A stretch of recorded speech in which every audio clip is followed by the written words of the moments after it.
qabsooni uummata Oromoo akkuma tikaaste jaarraa tokko oolfatee jira. Qabsoon kun bakka tokkotti jalqabee naannoo tokkotti jalqabee achumatti kan dhaabbate miti. Oromoon bal'aadha, fedhiin isaa bal'aadha, yaadni isaa bal'aadha.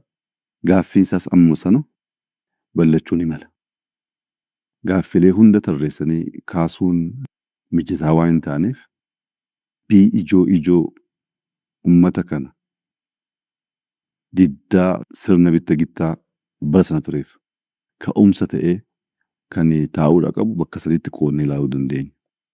Inni jalqabaa gaaffii dinagdeeti.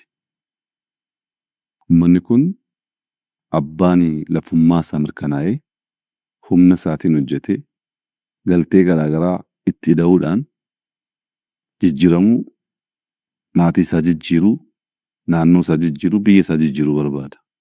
Haa ta'u malee galteen misoomaaf bara sana ta'u guguddaa lama irraa saamamee ture.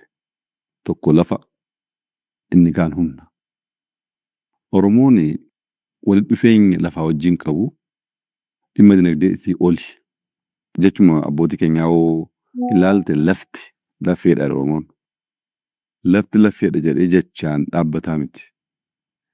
Teessoo uummata keenyaa gaafa ilaaltu as Itoophiyaa keessa ta'u Itoophiyaa alatti akkaataatti lafa filatu, akkaataatti lafa adda baafatu, akkaataatti lafa qabatu dhugumatti Oromoof lafti lafee ta'uusaa agarsiisa. Lafa sana garuu sarbamee ture, saamamee ture. Lafti kan isaan ture. Adeemsa keessatti amma ta'e gaaffiin lafaa ijoollee isaatiin deebii argachaa dhufeera. Guutummaatti garuu gaaffiin lafaa deebii arganne hanga ammaa. Fakkeenyaaf yeroo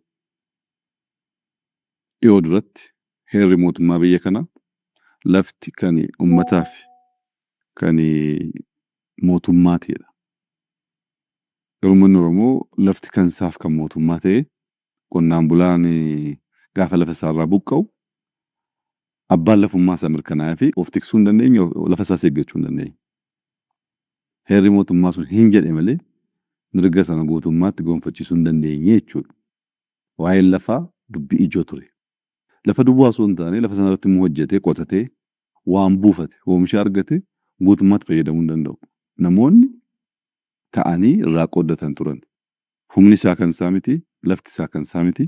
Lafa koo fuuna koo naa deebisaadha qabsoon ijoo ni jalqaba. Inni lammaffaa gaaffii sabummaati. Gaaffii sabummaa gaafa jennu of keetti afaan qabata, aadaa qabata, eenyummaa qabata. Sabummaani waan of keessatti hammatu hunda qabate jechuudha. Afaan gaafa jennu afaan Oromootiin dubbachuun duwwaan Oromoo guutuun godhu.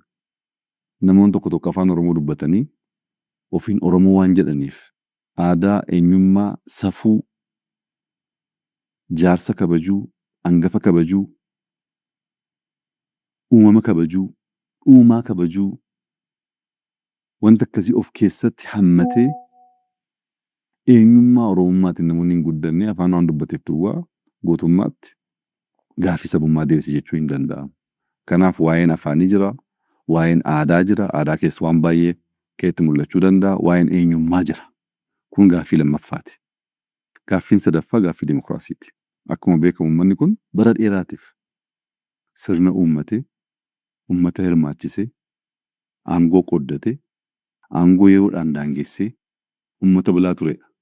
Sirna dimokiraasii alatti adeemsi mootummoonni uummatatti bulchan isaaf hin ta'uuf aadaa isaa keessa hin jiru waan ta'eef ofiin of bulchuu duwwaa miti. Akkuma sirna gadaa san seera isaaf ta'u bocuu, seera sanaan buluu gaaffii akkasii uummanni keenya bara dheeraa kaasaa tureera. Gabaabumatti uummanni Oromoo gaaffii dinagdee, gaaffii sabummaa fi gaaffii dimokiraasii bifa gahaa ta'een seeraan tumamee ittiin bulamuu danda'u akka biyya kana keessatti mirkanaa'uu danda'uuf ka'umsa qabsoo ta'eeti namoonni baay'ee aarsaatti kaffalanii bara dheeraatti qabsaa'anii amma gara deebii argachuutti kan dhufaa jiru kun jechuudha.